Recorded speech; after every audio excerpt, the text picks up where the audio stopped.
మన ముందు వికాస్ మన్సూర్ గారు ఉన్నారు. వారు ప్రముఖ న్యాయవాది. వారు కర్ణాటక ప్రభుత్వ మాజీ సలహాదారు. అంతకుముందు కర్ణాటక గవర్నర్కి సలహాదారుగా పనిచేశారు. ఆ తర్వాత కేరళ ప్రభుత్వానికి కూడా సలహాదారుగా పనిచేశారు. సుప్రీంకోర్టులో న్యాయవాది. రాజ్యాంగ విషయాలపైన చర్చిస్తుంటారు, మాట్లాడుతుంటారు, సంప్రదిస్తుంటారు, అభిప్రాయాలు చెప్తుంటారు. వారు బెంగళూరులో ఉన్నారు. వారితో ఈరోజు ఆంధ్రప్రదేశ్లో జరుగుతున్న ఒక రాజ్యాంగ సంక్షోభానికి సంబంధించిన, రాజ్యాంగ సంక్షోభం అని అందరూ అనుకుంటున్న ఒక విషయానికి సంబంధించిన విషయాలు చర్చిద్దామని నేను ఇక్కడికి వచ్చాను. వారితో మాట్లాడుతున్నాను. వికాస్ గారు, ఇప్పుడు ఆంధ్రప్రదేశ్లో స్టేట్ ఎలక్షన్ కమిషన్ అనే ఒక స్వతంత్ర రాజ్యాంగ వ్యవస్థ ఒకటి ఉంది. ఇటు పక్కనేమో ప్రభుత్వం ఉంది, మంత్రివర్గము, ముఖ్యమంత్రి, ప్రజలతో ఎన్నికైన, ప్రజాస్వామ్యయుతంగా ఎన్నికైన ప్రభుత్వం ఉంది. సుప్రీంకోర్టు దాకా 2-3 సార్లు వెళ్ళారు. ఇప్పుడు ఎన్నికలు జరుగుతున్నాయి గ్రామ పంచాయతీలకి. అయితే గ్రామ పంచాయతీలకు ఎన్నికలు జరుగుతున్న తరుణంలో కొందరు మంత్రులు చేసిన వ్యాఖ్యలు, స్టేట్ ఎలక్షన్ కమిషన్ గురించిన కొన్ని ఆరోపణలు, ఆ తర్వాత ఏమైందంటే ఆయన ఒక గవర్నర్ గారికి, స్టేట్ ఎలక్షన్ కమిషన్ గారు ఒక లెటర్ రాసి అందులో కంప్లైంట్ చేశారు. ఏమని, ఇట్లా మంత్రులు, కొందరు సలహాదారులు మా పైన చాలా కాన్ఫ్లిక్టింగ్గా, విరుద్ధంగా మాట్లాడుతున్నారు, సహకరించడం లేదు, వారి మీద చర్యలు తీసుకోవాలని ఆయన ఒక కంప్లైంట్ లాంటి లెటర్ సీరియస్ అలిగేషన్స్తో ఇచ్చారు. ఇది సభా హక్కులకు భంగకరం అని మంత్రులు అంటున్నారు, ఎమ్మెల్యేలు అంటున్నారు. ఏం చేద్దాం? మీ అభిప్రాయం ఏమిటి దీని మీద? నమస్కారం శ్రీధర్ గారు. మీరు కాన్స్టిట్యూషనల్ పారామీటర్స్ చూసుకుంటే, మీరు కూడా కాన్స్టిట్యూషనల్ లా చెప్తారు, సీనియర్ ప్రొఫెసర్. మనకి తెలిసిన కొన్ని విషయాలు ఉన్నాయి. కానీ అడ్మినిస్ట్రేటివ్ పరంగా ఇంకా కోర్టు పరిధులు మీరు మాకు మన్నించాలా, కొంచెం తెలుగు మాది problem. So in purview of the courts, the decision makers at administrative line, there will be thin line difference, so that has to be interpreted between the lines. Now present మీరు చెప్పిన ఇష్యూలో election commission and the legislatures are also constitutional body. Legislature is a constitutional body. Legislature is the functionary of the constitution. Legislator అంటే శాసనసభ్యుడు. Yes, same thing. వాళ్ళ మంత్రి వాళ్ళ privileges parliamentarian ఉంటే article 105 of the constitution, స్టేట్లో 194 of the constitution. అట్లానే election commission కూడా, that is also a constitutional body. And Article 324 of the Constitution is this Election Commission of India. Article 243K is the Election Commission State. One దాంట్లో ఒక line is చాలా important. ఆ line ఏంటంటే, the election commission superintends the whole election process, conducts and superintendent election process. That one, these two words, దాంట్లో చాలా supreme court judgements very క్లియర్గా ఉంది. Nobody can interfere in that process కన్నా ముందు the act and actions of the election commissions. Why it is so? For any democracy to run, the first is adult franchising. అంటే అందరూ vote వేయడానికి హక్కు, అనుకూలంగా హక్కు, ఆ హక్కును డెమోక్రసీ అనుకూలంగా. ఆ డెమోక్రసీకి first foundation is choice. Choice is been express by way of a vote. అది ఫేర్ మీన్స్లో ఉండాలి. ఒక చిన్న విషయం, మీరు చెప్పినట్టు 324 ఆర్టికల్ కింద వారికి స్వతంత్రంగా ఎన్నికలు నిర్వహించే అధికారం ఉంది. వారు ఎన్నికల నిర్వహణ మొదలుపెట్టిన తర్వాత రాజ్యాంగపరమైన ఈ అధికారం ప్రభుత్వం కూడా సహకరించాలి. సుప్రీంకోర్టుతో సహా ఏ కోర్టు కూడా మధ్యలో జోక్యం చేసుకోవడానికి వీలేదు. ఇవన్నీ బాగానే ఉన్నాయి.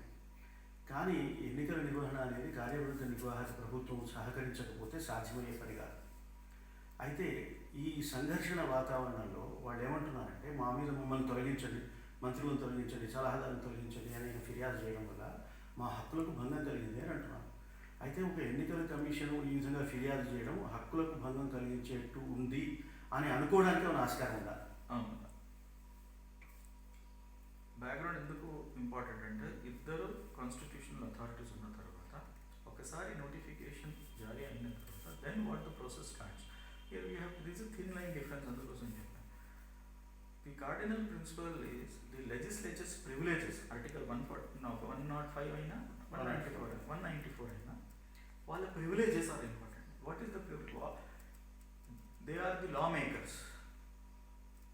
Most important is lawmakers. They are the lawmakers. Their duty, if anybody interferes in the legislative duties of a parliamentarian or the legislature, interferes, that tantamounts to breach of privilege. అంటే శాసనసభ చేసే పనిలో, విధి నిర్వహణలో, శాసనసభ్యుడి విధి నిర్వహణలో, మంత్రి శాసనసభాపక్షంగా చేసే విధి నిర్వహణలో ఏదైనా ఆటంకం సృష్టించినా, ఆ పని ఆయన చేయనీయకుండా చేసినా అది సభా హక్కుల భంగం అయ్యే అవకాశం ఉంది అని చట్టాలు, రాజ్యాంగము, కోర్టు తీర్పులు చాలా స్పష్టంగా చెప్తున్నాయి అని అర్థం చేసుకోవచ్చు. ఇప్పుడు ఈ ఇష్యూలో స్పెసిఫిక్గా election commission of Andhra Pradesh, state election commission of Andhra Pradesh స్పెసిఫికల్గా if he has given lodged a complaint to the governor, if the content of the allegations, one has to look in minute details as well as whether what he is alleging is directly affecting the working of legislatures. Number one. Number two, the timing is very important. If at all, once the election schedule is declared and he is on the sphere of conducting the elections and all the state machinery is at his disposal, whether any of the legislature or otherwise created any interference in the election process, in that process whether he has done it, number one. Number two, by just somebody has given an information that so and so is doing like this and so is not doing like this, and he has commented something adverse which is not true, is subject matter, and whether whatever he said is in the four corners of his function. సరే, అయితే ఇప్పుడు మనం ఒక దీన్ని ఎట్లా అర్థం చేసుకోవాలంటే, మీరు చెప్పిన దాన్ని బట్టి నాకున్న ఆలోచన ప్రకారం కూడా ఇప్పుడు రాష్ట్ర ఎన్నికల అధికారికి ఎన్నికలు నిర్వహించే అధికారం రాజ్యాంగం ఇచ్చింది, వారికి సహకరించాల్సిన బాధ్యత ప్రభుత్వానికి ఇచ్చింది. అయితే శాసనసభలో జోక్యం చేసుకోకుండా శాసనసభ వ్యవహారాలను రక్షించడానికి ప్రివిలేజెస్ ఇచ్చారు. అట్లాగే స్టేట్ ఎలక్షన్ కమిషన్ యొక్క పనులను వాళ్ళు ఆయన యొక్క ఆలోచన ప్రకారం, ఆయన వ్యూహం ప్రకారం నడపడానికి వీరు జోక్యం చేసుకోకుండా ఉండే ఒక సేఫ్ గార్డ్స్ కూడా దాన్ని కంప్లీట్ చేయగలం. సేఫ్ గార్డ్ చేసుకోకుండా చేయడానికి వీలైన పవర్స్ ఆయన కూడా ఉన్నాయి. సూపరింటెండెంట్ పవర్స్లో మీరు మధ్య మధ్య జోక్యం చేసుకోవద్దనే పవర్స్ ఉన్నాయి. తర్వాత ఇక్కడ మనం నిమ్మగడ్డ రమేష్ కుమార్ గారి దగ్గరికి వచ్చేసరికి ఏమవుతుందంటే, ఆయన ఈ కొందరు మంత్రులు నా మీద ఈ విధంగా మాట్లాడడం వల్ల నేను సరిగ్గా పనిచేయలేకపోతున్నాను కనుక వీరిపైన చర్య తీసుకోవాలని ఆయన ఫిర్యాదు చేశారు అని వారు అంటున్నారు. ఆ ఫిర్యాదు వల్ల మా హక్కులకు భంగం కలిగిందని వీరు అంటున్నారు. వీరి పనిలో వారి జోక్యం చేసుకుంటున్నారా, వారి పనిలో వీరి జోక్యం చేసుకుంటున్నారా అనేది ఇప్పుడు ఒక సమస్యగా మారింది అని ఇక్కడ కంక్లూషన్. అయితే ఇప్పుడు మీరు చేసిన కొంత వ్యాఖ్యానాన్ని బట్టి ఒకవేళ రాష్ట్ర ఎన్నికల కమిషన్ కనుక తన ఎన్నికల నిర్వహణ అధికారాలను వినియోగిస్తున్న తరుణంలో వీరి మాటలు, వీరు చేసిన వ్యాఖ్యానాలు అడ్డం వస్తున్నాయని ఆయన అనుకుంటే, అడ్డం వస్తున్నాయనేది నేను చెప్పట్లేదు, మనం కూడా మీరైనా నేనైనా చెప్పలేము, ఆటంకంగా మారినాయని ఆయన అనుకుంటే ఆయన ఎవరికి ఫిర్యాదు చేస్తాడు? ఒకే ఒక స్టేట్ హెడ్ గవర్నర్ ఉంటాడు. ఆ గవర్నరే రాష్ట్ర ఎన్నికల కమిషన్ని అపాయింట్ చేస్తాడు, ఆ గవర్నరే ముఖ్యమంత్రిని అపాయింట్ చేస్తాడు, ఆ గవర్నరే మంత్రులను కూడా అపాయింట్ చేస్తాడు. కనుక ఆయన ఫిర్యాదు చేయడం వల్ల శాసనసభ వ్యవహారాలకు ఆటంకం ఏర్పడినట్టు అనుకోవచ్చా? ఇప్పుడు దీనికి రెండు రకాలుగా ఆలోచించవచ్చు. Whether the legislate by lodging a complaint, whether the legislature's personal privilege is being caused any hindrance, number one. Number two, as you rightly said, the governor is an authority, has given a requisition. The content of the letter. అది నిర్ణయిస్తుంది. Adi నిర్ణయిస్తుంది. Suppose if he has only said that, no, they have just spoken like this. But he has specifically said that whether if he has said something which is derogative to their personal image, reputation and furthermore, and that is also stopping them to do their legislative duties. అంటే ఇక్కడ నిర్ణయం చేయాల్సింది ఏంటంటే, Having said so, Sridhar garu, there can be a case of defamation at the most, and if at all the contents, if he is impugning something very serious in nature which never has happened. As a minister, the first is the chief minister is only the authority. He is the man who is been identified by the constitution. Because on the recommendation of 163, on the recommendation of the chief minister, the council of ministers are been appointed. So the constitution recognizes the chief minister. And here is a case where Mr. Election Commissioner has written a letter with the specific remarks or not, it is not known. If the specific remarks are either this way or that way, the litigation will be there, bare minimum of a defamation, maximum to the extent if he has requested governor that they have dead like this, which they have not yet done. That here we have to, every content is decided on the content of the letter. అయితే రేపు పొద్దున కనుక ఈ privilege notice ఇస్తే, privilege కమిటీకి ముందు పోతే అక్కడ మీరు కానీ వారు కానీ ఏం చూడాలంటే, ఇప్పుడు ఎలక్షన్ కమిషన్ గారు ఫిర్యాదు చేసినందువల్ల వీరు లెజిస్లేటివ్ యాక్టివిటీలో ఏమైనా, వీళ్ళు ఫంక్షనింగ్లో ఏమైనా అవరోధం ఏర్పడిందా లేదా అని చూడాలి. అవరోధం ఏర్పడకపోతే ఎన్నికల కమిషన్ ప్రివిలేజెస్ దాని కిందకి రాదు, లేకపోతే వచ్చే అవకాశం ఉంది. ఒకవేళ అందులో ఇంకా ఏమైనా పరువు తీసే వ్యాఖ్యానాలు కనుక ఆయన వ్యక్తిగతంగా ఏ లెజిస్లేటర్ కానీ, మంత్రి కానీ, ఇంకేదైనా అధికారి కానీ, చట్టపరంగా నియమితమైన ఇంకేదైనా అధికారి గురించి కానీ మాట్లాడుతుంటే డిఫర్మేషన్ సూట్స్ వేసుకోవచ్చు అని మీరు చెప్తున్నారు. నాకు ఇంకొక అనుమానం ఏముందంటే, ఇప్పుడు ఈయన ఒక పబ్లిక్ అథారిటీ, కాన్స్టిట్యూషన్ అథారిటీ, ఎన్నికల కమిషనర్. ఆయన ఎన్నికలు జరిపించడానికి కొంత ఆయనకు యంత్రాంగం సపోర్ట్ చేయాల్సిన అవసరం తప్పదు.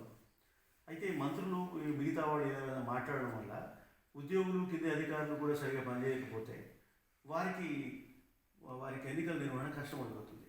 అయితే ఎన్నికల నిర్వహణలో ఈ విధమైన వ్యాఖ్యానాల ద్వారా జోక్యం చేసుకున్నారని అనుకున్నప్పుడు ఆయనకి ఏమైనా అధికారాలు ఉంటాయా చర్యలు తీసుకోవడానికి? Election commission very much. Again it is a loaded one. ఆయన అందుకోసమే ఆయన ఒక లెటర్ రాశారు. అదే, this is the first process which he has done. That is the reason he has written a letter. But at the same time, the same constitution and the rules of the assembly, the committee of privileges, they have got all powers to examine and refer it to the speaker. Having said so, all this has to be done in a following the principles of natural justice and in the four corners of the law. అంటే ఆయనకు అవకాశం ఇవ్వాలి, జవాబు చెప్పుకోవడానికి notice ఇవ్వాలి, అంతకుముందు సరైన సమయం కల్పించాలి, రెండు వైపులా విన్న తర్వాతనే తీర్పు చెప్పాలి. ఇదే కదా నేచురల్ ప్రిన్సిపల్స్ చేస్తున్నారు.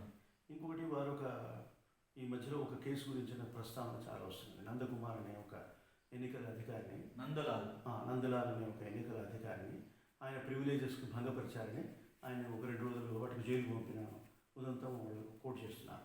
దానికి దీనికి ఏమైనా పొంతన ఉందా? If my memory is right, this is Maharashtra's case. అప్పుడు I was in Raj Bhavan, but అప్పుడు ఇష్యూ ఏముందంటే ఆ టైంలో కాంగ్రెస్ గవర్నమెంట్, అప్పుడు election commission, same local body election తర్వాత, that election commissioner has said that he has got power to conduct mayor election and deputy mayor and sarpanch election. So here is there is a dichotomy. The limitations, he has crossed the Lakshman Rekha. Okay. The mayor is elected by the elected corporators, municipal councillors. That is also the election conduct is being done by the election commissioner. That doesn't mean he can elect the head of the institution. Same thing, ఇప్పుడు election commission of India ఉండొచ్చు. Election commission of India Lok Sabha ఇక్కడ state election చేస్తారు, కానీ they are not going to conduct the election of speakers Lok Sabha as well as CM.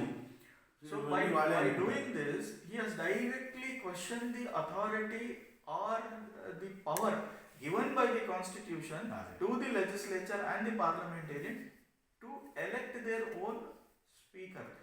ikkada aa samayam mayor is same state election commissioner conducts the local body election. So once he conducts the local body election, like in Bangalore, if BBMP elections have been conducted very recently, if the BBMP elections are conducted, once if the elections are conducted, corporates are elected, there ends the job. But if the election commissioner says that no, I will conduct the mayor election, it is not in his purview. That means indirectly he has interfered with the legislative power which a elected member has got. So that was challenge, and further the facts, if you go into detail, the legislature they have issued a notice to him. Then the committee was formed. Then the privileges committee gave him a notice. He didn't turn up to the committee. He didn't represent it, and they have passed an order challenging that order. He has gone to the court, and then court said that either you have defined completely, and then they have upheld that order. But speaker parliament so upheld చేసింది. And the legislating committee and the assembly has sentenced him for 2 days simple imprisonment. By the time the matter was, in one sense if you say, it has become infructuous. అంటే దానికి దీనికి చాలా తేడా ఉంది. అక్కడ ఈయన గ్రామ panchayat ఎన్నికలే నిర్వహిస్తున్నాడు.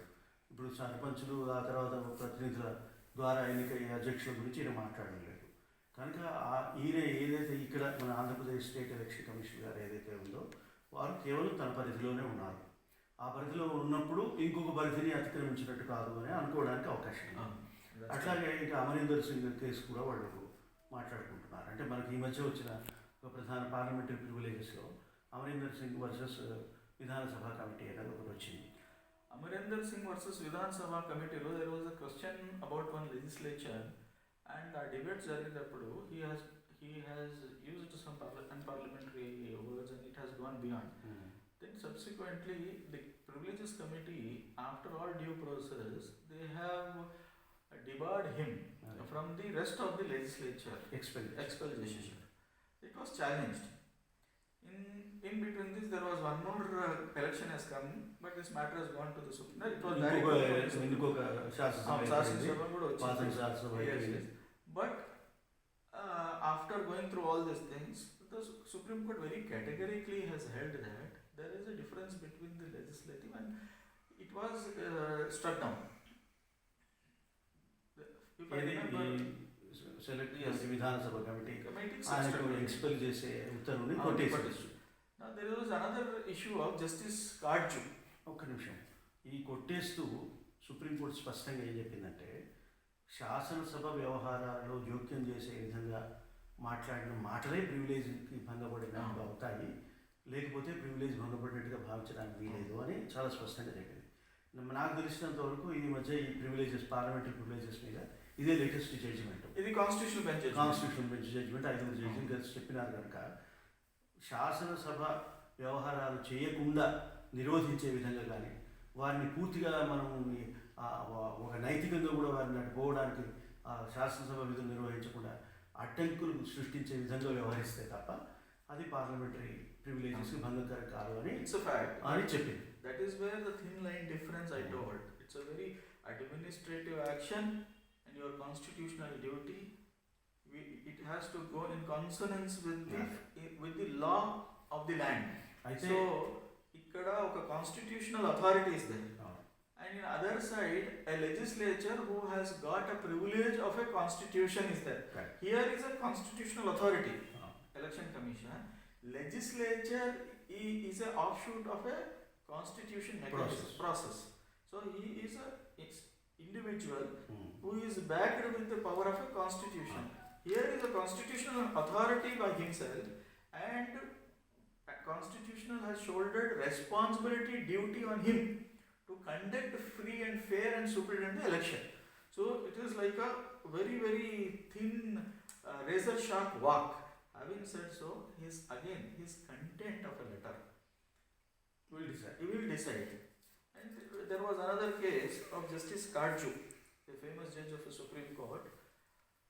He has commented on Mahatma Gandhi and Netaji Subhash Chandra Bose, saying that he has ఒక వ్యతిరేకమైన మాటలు మాట్లాడారు. unparliamentary, I should say, he has belittled them. అది Having said so, వాళ్ళు Mahatma Gandhi is a father of the nation, identified, recognized as a father of this nation. Mahatma Netaji Subhash Chandra Bose, పెద్ద స్వాతంత్ర యోధుడు. yes. So the parliament has so much taken ఒక resolution pass ఒక view తీసుకున్న, this is unexcusable. So they have censured in one sense.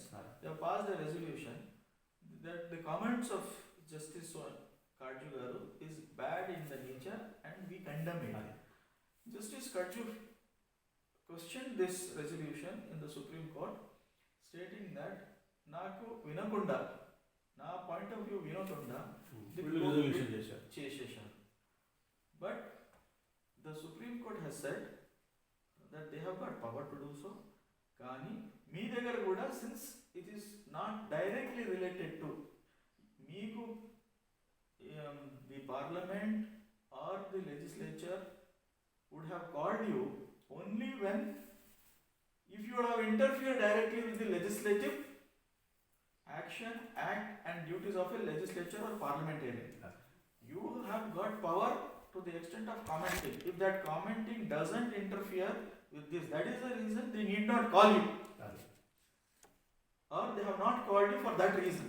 So there is no question of thinking that natural justice was not given to you, or that this is your view. That was the unanimous view of the parliament and they passed the resolution. అయితే ఇక్కడ మనకి ఇందులో మనకి relevant సిచ్యువేషన్కి వచ్చే 2 points ఏంటంటే, Markande Katju జడ్జిమెంట్లో Markande Katju కంప్లైంట్ని supreme court తీసుకోలేదు. అయితే అక్కడ కూడా వాళ్ళు ఆ తీసుకోకపోవడానికి కారణం ఏమిటంటే, అది కొట్టివేయడానికి కారణం ఏమిటంటే, పార్లమెంట్ కూడా నీ మీద ఏం చర్య తీసుకోలేదు. ఏదో అన్నావు, దాన్ని వాళ్ళు కండెమ్ చేశారు, అంతే. కాబట్టి నీ మీద సెన్ష్యూర్ కూడా కాదండి. సెన్ష్యూర్ అంటే మనకు పనిష్మెంట్.